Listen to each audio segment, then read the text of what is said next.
정부가 지금 화물연대한테 경기가 어려운데, 경제가 어려운데, 지금 이렇게 함으로써 경제가 더 어려워진다. 라고 이야기를 하고 있습니다. 그분들은 경제를 책임지는 분들이 아니에요. 자신의 이익을 위해서 일하는 분들이에요. 경제는 니들이 하셔야죠. 지금 그래요. 일 굉장히 못하고 있습니다. 국토부. 장관님, 일 굉장히 못하고 계신 겁니다. 대통령님, 지금 감이 전혀 없으신 겁니다. 이건 택배 노조와 관련이 없습니다. 네, 제 개인적인 생각이지만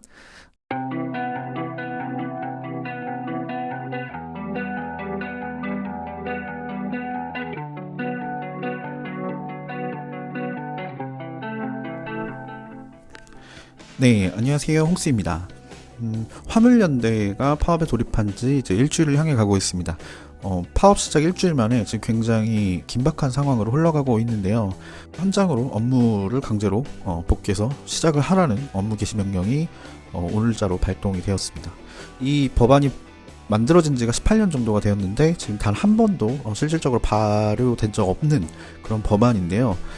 그래서 오늘은 택배 노조로서 우리가 이 화물연대를 어떻게 바라봐야 하고 현재 이 파업 그리고 정부 대처에 대해서 어떻게 바라보고 우리는 어떤 향후에 대책을 가져갈 것인가 이런 부분들을 같이 이야기하기 위해서 오랜만에 이렇게 카메라 앞에 서게 되었습니다. 택배 쪽과 화물 쪽이 굉장히 흡사한 구조를 가지고 있어요. 어떤 화물 운송 종사 자격증을 가지고 현장에서 업무를 보고 있는 사람에 대해서 원청이 사실상 없는 상태, 책임지는 사람이 없는 구조를 동일하게 가지고 있습니다. 그래서 화물연대가 어떤 개선점을 요구하는 것들에 대해서 평소에도 제가 관심이 굉장히 많았어요. 그리고 저도 5톤부터 시작해서 25톤까지 해서 간선 기사로 일을 했었기 때문에 거기서 일을 하면서 느꼈던 어떤 그런 어려움들, 부당함들에 대해서 알고 있기 때문에 이 부분을 굉장히 유심히 지켜보고 있었는데요. 정부에서는 지금 불법 파업이라고 이야기를 하고 있는데요. 이거는 불법이라는 그 이야기가 사실 성립이 안 됩니다. 불법이라고 뭔가 법적으로 지금 결론 지어진 게 아무것도 없는 상태입니다. 지금 현재 가장 핵심이 되는 건 사실 안전운임제입니다. 정당하지 않은 파업이다라고 이야기를 하고 있는데요. 그 정당성에 대해서도 어디서도 결론이 나온 게 없습니다. 현재 상황은 그렇습니다. 그래서 저는 불법이라고 지칭한 최초의 사람을 찾아가는 방식으로 이 불법 파업이라고 지칭한 것에 대해서 문제를 삼아야 한다고 생각을 하고 있습니다. 택배 노조도 마찬가지고요. 어떤 노조들이 파업을 할 때는 각자의 이유가 있습니다. 이유 없이 파업하잖아요. 그 시간에 돈을 벌어야죠. 파업을 하게 되면 일을 하지 못하기 때문에 수익이 발생하지 않습니다. 정당하지 않다라고 지금 이야기하는데 현장에서 일을 하고 있는 사람이 요구를 하고 있는 거잖아요. 이 안전운임제가 뭐냐면 일반 근로자, 노동자라고 봤을 때는 그 최저임금이라고 할 수 있는 부분입니다. 그것이 다른 형태로 화물 쪽에 맞게끔 지정되어 있었던 게 안전운임제입니다. 그런데 입장 차이는 있을 수 있습니다. 근데 문제는 뭐냐면 이 입장 차이를 조율하려는 움직임 자체를 보이지 않고 있는 윤석열 정부의 모습에서 굉장히 분노가 일으키게 되는 요소가 있다고 저는 지금 보고 있습니다. 6개월 동안 화물연대와 정부가 한 차례 만났습니다. 그리고 지금 현재 오늘 본 기사에서는 국토부의 장관님께서 우리가 주체가 아니에요라고 이야기를 하고 있습니다. 제가 윤석열 정부를 지금 계속 유심히 지켜보고 있는데 지금 얼마 전에 이태원 참사가 또 가슴 아프게 일어나지 않았습니까? 윤석열 정부에서 일하고 계시는 분들이 다 하나같이 보이는 공통된 반응이 내가 아니에요라고 이야기하고 있습니다. 책임자가 없는 상황인 겁니다, 지금. 제가 그래서 지금 답답해요. 국토부는 지금 택배 노조의 어떤 파업 그리고 현장 개선에도 굉장히 밀접한 관계가 있는 걸로 우리가 알고 있지 않습니까? 그런데 우리가 주체가 아니라고 이야기를 하고 있습니다. 그럼 주체가 누구냐? 정부에서는 이것을 관장할 수 있는 주체가 누구냐? 그것을 이야기해주면 되고 그 주체가 될 수 있는 분들이 나오면 되는데 주체가 아니라고만 이야기를 하고 있습니다. 그러면 지금 주체가 아닌데 왜 업무 개시 명령에 관해서는 관여를 하고 있는 걸까요? 이 업무 개시 명령 같은 경우를 이제 자세히 살펴봐야 하는데 이 업무 개시 명령 같은 경우 지금 18년 전쯤에 만들어진 법안으로 알고 있는데 단 한 번도 지금 실질적으로 발동된 적이 없는 법안입니다. 여러 가지 이유가 있을 거라고 생각이 되는데요. 실질적으로 이 법안이 헌법에 위배되는 그런 법안이라는 법조계 해석이 굉장히 다양하게 있었고요. 그리고 이 법안이 실질적으로 이 어떤 노조와 사측의 갈등을 해결하는 방향으로 이 상황을 봉합할 수 있는 법안이냐라고 봤을 때는 그렇지 않다고 해석이 되었기 때문에 단 한 번도 발동된 적이 없다고 지금 보고 있습니다. 업무 개시 명령에 대해서 이후에 발동이 된다고 하더라도 위원회 결정이 나올 거라고 저는 믿어 의심치 않습니다. 어떤 서류를, 업무 개시 명령 관련된 서류를 저한테 보낸다고 해서 저를 일을 강제로 시킬 수 있는 건 아닙니다. 그건 그들한테 그런 권력과 그런 능력과 권한을 준 적이 없어요. 제가 일을 하고 제가 일을 하지 않을 권리는 저에게 있습니다. 우리가 노조와 관련된 그런 어떤 유튜브라던가 채널들에서 댓글들을 보면 일하기 싫으면 하지 마세요라고 이야기하죠. 그게 사실 맞는 말입니다. 이게 지금 부당하다고 내가 느꼈을 때 일을 하지 않을 권리는 저에게 있습니다. 이 화물차 같은 경우는 다른 곳에서 근로자들이 일하는 것과 달라요. 차량을 구입했기 때문에 차량에 대한 월할부, 그리고 보험, 그리고 차량을 유지하는 각종 수리비랑 뭐 기름값 등 해서 유지비가 들어가고요. 이 노선을 어디를 받느냐, 그리고 건당 얼마를 받느냐에 따라서 적자가 형성될 수 있습니다. 그리고 정부는 지금까지 이 화물연대에서 종사하고 있는 이 분들을 다 개인 사업자라고 이야기를 해왔습니다. 그러니까 한마디로 얘기하면 우리가 개인 사업자로 되어 있지 않습니까? 한마디로 그냥 내 가게 열고 내가 장사하는 이것과 다르지 않아요. 구조로 보면. 그런데 너 우리가 업무 개시 명령 했으니까 너 가게 열고 장사해 라고 자영업자에게 이야기하는 것과 다르지 않습니다. 설령 이게 근로자라고 해도 저는 이게 문제라고 생각을 하고 있습니다. 화물연대의 지금 현재 상황을 유심히 지켜봐야 하는 이유가 뭐냐면, 화물연대와 택배노조가 굉장히 비슷한 구조로 일을 하는 업종이기 때문에 저쪽에서 일어나는 일들을 우리가 다음에 정말 명분 있는 파업을 하더라도 동일한 상황으로 적용받게 됩니다. 제가 지금 화물연대 안전운임제와 관련해서 이게 왜 필요하냐면 제가 화물차로 기사로 일을 할 때 이제 나도 차를 사서 내가 차주로 일을 해볼까라고 생각을 했는데, 제 옆에 계시던 화물차 기사 형님이 노선을 새로 받았는데 그때 당시에는 3개월마다 노선이 바뀌는 상황이었는데 새로 받은 노선에서 적자가 나기 시작합니다. 그러니까 일은 일대로 하고 차 할부 내고 기름값 넣고 그리고 뭐 차 수리할 거 수리하고 그랬더니 생활이 안 되는 거예요. 원래 하던 생활만큼을 할 수가 없는 노선을 받아버린 거예요. 근데 그것을 수정을 요청을 했더니, 노선 수정을 요청을 했더니 3개월만 기다려라, 버텨라, 이렇게 답변이 돌아왔습니다. 이것에 대해서 책임을 지는 사람이 아무도 없는 겁니다. 그래서 제가 그걸 보면서 차를 사고 내가 저 상황이 되면 나는 2달도 못 버틴다 라는 생각을 했기 때문에 제가 25톤이나 혹은 5톤 이런 화물차 쪽으로는 제가 차량을 구매해서 일을 하지 않게 되는 계기가 됐습니다. 어떤 일을 하면 분명히 이 일을 했기 때문에 벌어야 하는 기본적인 그 노동의 어떤 가격이 정해져 있어야 된다고 저는 생각을 합니다. 그런 기준점이 없기 때문에 이 차주가 손해를 보는 상황이 되는데도 최저임금보다 못 받아가는 상황이 발생을 하는데도 아무도 책임지는 사람이 없습니다. 이 사람의 노동력을 정당한 대가를 지불받을 수 있도록 지켜줄 수 있는 그런 법안이 있느냐, 그것이 마련이 되어 있는 상태에서 지금 국토부의 장관은 이게 실효성이 있는지 의문이다라고 이야기를 하는 것이냐, 저는 거기서 굉장히 큰 이의를 제기를 합니다. 이 보호받을 수 있는 장치가 전혀 없이 이 안전운임제 하나만 지금 들어와 있는 상태거든요. 이 노동력의 대가를 최저로 지켜줄 수 있는 그런 제도가 안전운임제인 겁니다. 이 화물연대 이분들한테는. 그럼 저희 택배노조로 봤을 때 택배노조 또한 이런 제도가 없죠. 네, 없습니다. 사실상. 굉장히 심플한 예로 제가 지금 준비하고 있는 컨텐츠가 하나 있는데요. 그것을 간단하게 말씀드리겠습니다. 그것과 지금 화물연대의 이 안전운임제와 관련해서 이야기를 좀 해보겠습니다. CJ택배하고 제가 알기로 롯데였나요? 롯데는 편의점에서 우리가 택배를 회수를 해옵니다. 그렇죠? 편의점 택배의 운임이 저는 도저히 이해가 안 되는 상황이 지금 몇 개월째 제 기록에 남아 있습니다. 전산 기록으로 제가 이 편의점에서 물건을 회수해온 이것에 얼마가 책정됐느냐, 이런 부분을 지금 확인을 하고 있습니다. 이 부분도 제가 문제 삼기 위해서 지금 데이터를 축적하고 있는데요. 제가 반품을 한 250개 정도 한 달에 반품을 회수를 했는데, 그랬더니 20 얼마가 나왔어요. 편의점이 280개 정도, 그러니까 반품보다 편의점이 더 많았던 거예요. 근데 66,000원이 찍혔습니다.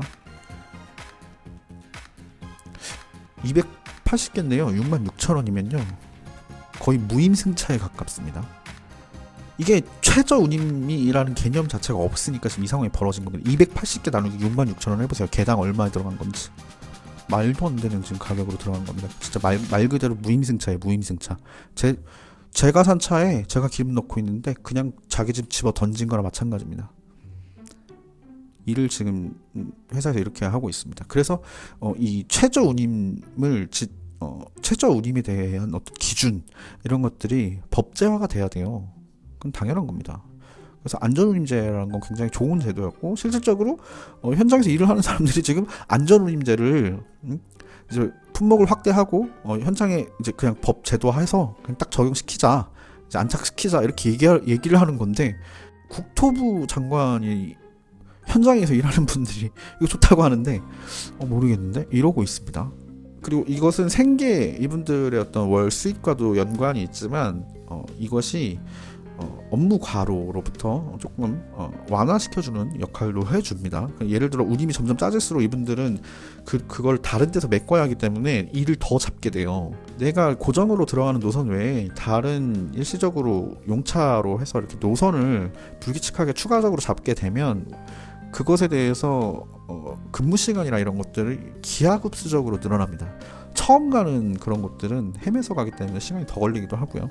그래서 그 졸음운전이라던가 이런 이야기가 그래서 나와요. 저도 제가 고정으로 들어가는 노선 외에 용차로 추가로 일 끝나고 다른 노선을 도와달라고 해서 간 적이 있는데 근무 시간 기하급수적으로 늘어나. 안 그래도 12시간, 13시간, 14시간 이렇게 일을 했는데 그러고 나서 야 저거 도와줘야 돼. 저기 지금 차가 펑크 났대. 그래서 용차를 들어가면 거기서 막 헤매는 거예요. 그러니까 제가 막 14시간 일하고 왔는데 3시간, 4시간을 더 일하는 상황이 됩니다. 그러니까 내 월 수입이 지금 부족한 상황에서 이걸 해야 된다 그러면 그 수입이 채워질 때까지는 멈출 수가 없게 되거든요. 그래서 그 화물 운전자들이 졸음 운전을 한다거나 뭐 과속을 한다거나 이런 경우가 무리한 운행을 한다거나 이런 경우 그래서 생깁니다. 시간에 쫓기게 돼요. 우리 택배기사님들도 아시잖아요. 터미널 하차가 늦게 끝났어요. 그래서 우리 늦게 출발을 해요. 터미널에서 나온 차들 도로 달리는 거 보면 가관입니다. 늦었기 때문에 저처럼 집화가 없는 분들은 상관이 없어요. 집화하시는 분들은 그 집화 시간이 배송이 끝나고 집화를 해야 되는 시간이 있기 때문에 미친 듯이 쏠 수밖에 없습니다. 이 운전을 해서 돈을 번다는 건 늘 시간에 쫓기는 일을 하게 됩니다. 그게 업무가 과중한 스케줄을 받게 됐을 때 그렇게 될 수도 있고 그리고 내가 일을 충분하게 했음에도 불구하고 내가 목표로 했던 나에게 꼭 필요한 만큼의 수입이 발생하지 않았을 때도 이 무리한 운행 그리고 과로를 한 상태로 계속 운행하는 이 상황이 계속 발생하게 됩니다. 그래서 안전운임제는 그래서 꼭 필요한 제도예요. 이것에 대해서 국토부 장관님이 그걸 모른다고 하면 굉장히 현재 현업에 대해서 이해도가 굉장히 떨어지는 겁니다. 그리고 이 부분을 지금 윤석열 정부가 대처하는 방향에 대해서도 전 굉장히 잘못됐다고 생각합니다. 법은 굉장히 중요해요. 그들이 이야기하는 지금 업무 개시 명령 법으로 법제화된 지 18년이 됐습니다. 법이 있다는 건 사실이에요. 이 법을 지킨다는 것은 민주주의든 공산주의든 무조건 중요합니다. 그것은 어떤 체제와 상관없이 법을 지킨다는 것은 지구상에서는 어떤 나라든 굉장히 중요합니다. 공산주의와 민주주의가 다른 건 소통과 타협 그리고 토론을 통해서 최종적인 결과물을 도출하는 과정을 거쳐서 충분하게 그것을 거쳐서 결과물이 도출이 되는 데 있습니다. 이것이 공산주의와 민주주의가 다른 것이죠. 그런데 지금 이 화물연대가 현재 이 상황까지 오게 된 과정을 한번 보면 지난 6월 파업이 다시 시작되기 전까지 화물연대와 국토부는 한 차례 만났습니다. 6개월 동안 한 차례 만난 거예요. 그리고 파업이 시작되고 나서 지금 오늘까지 이제 일주일이 다 돼가는데 2차례 만났습니다. 그런데 이 2차례를 만나기 전에 이미 업무 개시 명령에 대해서 이야기가 나왔어요. 충분하게 대화를 했느냐, 충분하게 저들의 목소리를 들어주고 현장에 어떤 것들을 적용해주는 것이 좋은지, 그들이 이야기하는 제도를 폐지하고자 한다면 그것을 대체할 수 있는 법안이 있느냐, 그것을 충분하게 검토를 했느냐, 이 부분이 저는 중요하다고 생각하는데 그것이 누락되어 있습니다. 지금 현재 상황은. 그리고 저는 지금 국토부도 국토부인데요. 행정안전부가 또 나왔더라고요. 중간에 이상민 장관도 나왔어요. 전 그분이 왜 거기서 뭔가 명령질을 하고 있는지 이해를 못하겠습니다. 그분은 실패한 분이에요. 지금 행정, 안전 이 안전, 누구 안전 지키라고 한 거예요? 정부의 안전인가요? 국민의 안전을 위한 행정안전부죠. 안전을 지키지 못한 분이에요. 임무에 실패한 겁니다. 지금 그분이 계속 일을 하고 있어요. 전 이분을 이해할 수가 없습니다. 일을 하고 있는 것도 이해가 안 되고요. 경기가 어려운데 화물연대가 이렇게 경기가 어려운 건 그분들 탓이 아니에요. 그렇지 않습니까? 화물연대가 뭐 탱자탱자 놀아가지고 거기서 일하시는 분들이 막 운전하다가 나 지금 휴게소 가서 한 이틀 쉬다 가야겠다 해가지고 놀았어요? 그래서 지금 뭐 경기가 어렵나요? 그게 아니죠. 지금 정책들이 실패한 겁니다. 경제 관련 정책이 뭐가 있었나 싶을 정도로 지금 굉장히 부족한 상황이에요. 실효성이 있느냐, 지금 뭐 펼쳐온 정책들이 실효성이 있느냐도 문제인데 뭘 얼만큼 펼쳤느냐도 지금 정확하게 모르겠어요. 사실 체감되는 게 없습니다. 그런 상황에서 경기가 어려운 겁니다.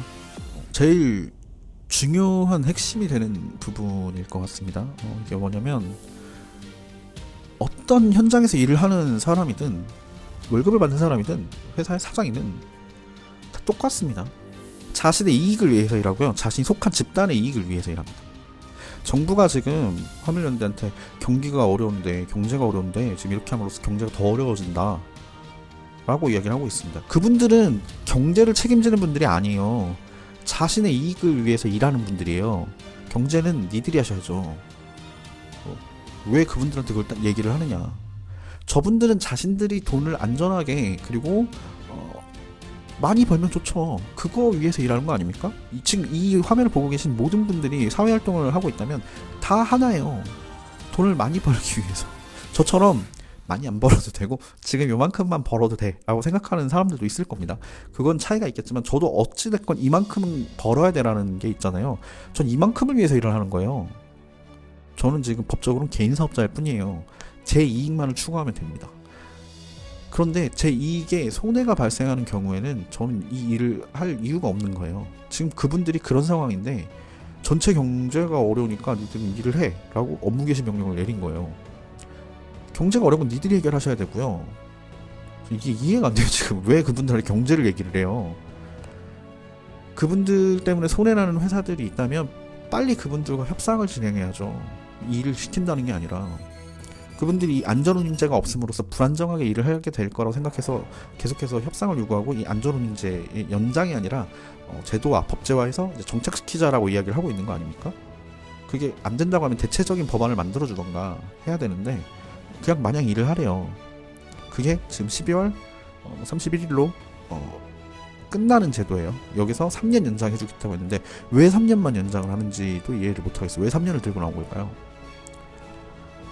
지금 또 나온 이야기가 업무에 복귀하면 협상을 진행하겠다라고 이야기를 하고 있습니다. 협상을 먼저 해야죠. 협상을 계속 해야죠. 안 되면 24시간 돌아야죠. 협상을 매일 해야죠. 지금 파업 일주일 됐는데 2번 협상했습니다. 2차 협상 결렬했습니다. 오늘 날짜로. 지금 그래요. 일을 굉장히 못하고 있습니다. 국토부 장관님 일 굉장히 못하고 계신 겁니다.